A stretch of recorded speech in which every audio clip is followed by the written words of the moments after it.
मात्रै नभएर हाम्रो सिंहको के अरे वडा सदस्य आदरणीय दाई केशव पौडेललाई हामीले गुमाउनु परेको पीडा हामी सबैमा छ र उहाँको नाममा एक मिनट सबैभन्दा पहिला उहाँको नाममा मौन धारण गरिदिनको लागि म सबैलाई उठेर अनुरोध गर्न चाहन्छु।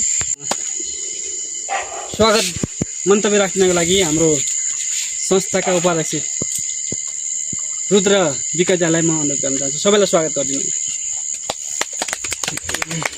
नमस्कार, मेरो नाम रुद्रबहादुर विकास, सबैले चिन्नुभएकै छ। म पनि कतारमा कार्यरत भएको हुनाको कारणले गर्दाखेरि मेरो पनि यो नाम आज आउनाले म धेरै खुसी छु हजुरहरूप्रति। हाम्रो समाज र कतार समाजले चाहिँ सहयोग गरिदिनु भएको हाम्रो दाजुभाइहरूलाई गुनासो नगरिदिनु होला। हाम्रो समाज थियो र सबैलाई चाहिँ सहयोग गर्छ, धेरै थोरै, अनि सम्झनु होला सबैले भन्न चाहन्छु। हस्त धन्यवाद। हामी यसरी तपाईँमा उपस्थित हुँदै गर्दाखेरि कता कता खल्लो महसुस भएको छ, किनकि दाइ यहीँ बस्नुहुन्थ्यो, आउनुहुन्थ्यो, ल भाइ भन्नुहुन्थ्यो होइन। त्यो हामीले कहिले पनि अब पाउन सक्दैनौँ त्यो खुसी। त्यसैले उहाँलाई सम्झना बाहेक अरू केही पनि छैन हाम्रो। अब घाइतेहरूको शीघ्र स्वास्थ्य लाभको कामना गर्ने हो, अब हामीले गर्न सक्ने त्यति नै हो होइन। त्यसैले अब आजको यस कार्यक्रमको विषयमा हाम्रो संरक्षक आदरणीय दाइ गङ्गाबहादुर गुरुङज्यूबाट केही मन्तव्य राख्दिनको लागि म अनुरोध गर्न चाहन्छु। त्यही दुःख पर्दा घरेमा मलमपट्टि त्यही गरेर अरू त त्यति ठुलो केही गर्न सक्दैन कतार समाजले पनि। त्यही कतार समाजले सम्झिदिनु भयो हाम्रो गाउँठाउँमा यस्तो हुँदाखेरि होइन। त्यही नै ठिकै हो, बस यति। कार्यक्रम सञ्चालक पूर्व अध्यक्ष आर्थ डाँडाहरूको समाजकर्ताका तथा वर्तमान वरिष्ठ सल्लाहकार आदरणीय दाई लेखनाथ रिमालज्यू, सर्वप्रथम त हामी 2083 साल जेठ महिनाको 18 गते भएको अकल्पनीय घटनामा परि ज्यान गुमाउनु हुने आदरणीय मामा आर्थ डाँडाखर्कका अभिभावक पुष्प नगरपालिका 14 का वडा सदस्य श्री केशव राज पौडेललाई हार्दिक श्रद्धाञ्जली अर्पण गर्न चाहन्छु।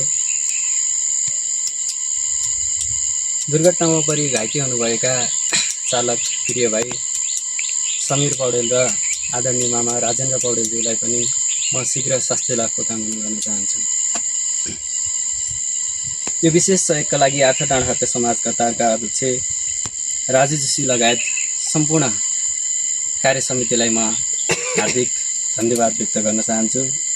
यसै गरी आर्थ डाँडाखर्क समाज कतार र पर्वत जला समाज कतारलाई पनि म विशेष धन्यवाद दिन चाहन्छु। प्रवासमा रहेर 40-50 डिग्रीको घाममा काम गरेर आफ्नो खर्च कटाएर, आफ्नो परिवारको खर्च कटाएर, आफ्नो रोजीरोटी कम गरेर यो आर्थिक सङ्कलन गर्न यहाँलाई निकै नै गाह्रो भएको थियो होला। त्यही पनि गाउँमा दुःख पर्दा, अप्ठ्यारो पर्दा गाउँमा मलम लगाउनुपर्छ, कतार समाज पनि छ भन्ने जनाउनुपर्छ भनेर जुन हिसाबले यहाँहरूले पीडित पक्षहरूलाई हिजो आज र भोलि पनि यो कार्य गर्नुहुन्छ भन्ने पनि म आशा गरेको छु।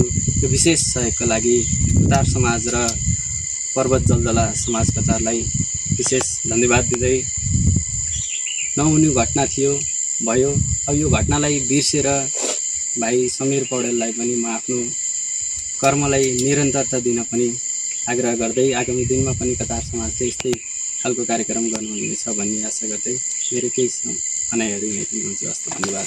मसँग हुनु, उहाँ महासचिव हुनुहुन्थ्यो, उहाँ संरक्षक हुनुहुन्थ्यो, उहाँ सदस्य हुनुहुन्थ्यो। विगतमा पनि हामीले धेरै यस्तै गाउँमा पढेका हाम्रो भाइ नरबहादुरलाई, गरानेका भाइलाई, तपाईँको डाँडाखर्कका स्कुललाई, माथि पञ्चकोशी स्कुललाई, विभिन्न ठाउँमा हामीले चाहिँ मलमपट्टि घसियो। तर हामी छोडेर आए पनि अहिले हुने नयाँ समिति कार्य समितिको भाइहरूले फेरि पनि हाम्रो पनि याद आउने गरिकन उहाँहरूले केही न केही राहतहरू गर्नुभएको छ। यो एकदम उठ्ने काम हो, राम्रो हो। र यसो भन्दै म आर्थ डाँडा समाजलाई धन्यवाद दिँदै सधैँ भाइहरूले यस्तै गर्नु होला भनिकन कार्यक्रम विसर्जन गर्न चाहन्छु। उहाँलाई फेरि पनि शीघ्र स्वास्थ्य लाभको कामना गर्दै आजका प्रमुख अतिथि, विशिष्ट अतिथिहरू र सभापतिज्यू सबैजनाले उहाँहरूलाई खाता लगाइदिनको लागि म अनुरोध गर्न चाहन्छु।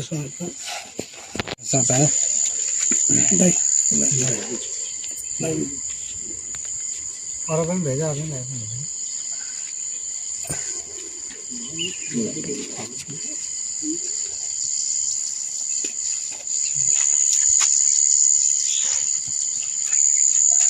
यो खुसीको क्षण त होइन, हामीले खातामाला लानु पनि त होइन, तर एउटा भनौँ न हाम्रो संस्कार खुसी नि हो नि भाइहरूको जीवन नयाँ जिन्दगी पाउनु भयो होइन है। हामी तपाईँलाई एउटा सम्झेको मात्रै हो, यसलाई त्यहाँ त नसोच्नु होला। र सानो सहयोग पनि ल्याएका छौँ हामीले, दुईवटा संस्था मैले अघि नै भनिसकेँ तपाईँलाई अवगत गराइसकेँ। 25,000 रुपियाँ आएको छ तपाईँहरूको लागि, र त्यो पक्कै पनि स्वीकार दिनुहुनेछ। सानो पठायो भनेर सानो मन गरिदिनु हुने छैन भन्ने हामी विश्वास पनि गर्न चाहन्छौँ। र हामीले भुल्न नहुने कुरा आर्थनगर समाज कतार र पर्वत जलजला समाज कतारलाई विशेष धन्यवाद दिन चाहन्छौँ।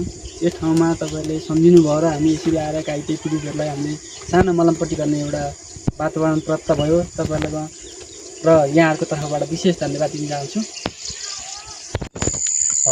मलाई सहयोग गरिदिनु हुने आर्थे डाँडा खर्का समाज कतार र जलजला समाज कतारलाई हार्दिक धन्यवाद गर्न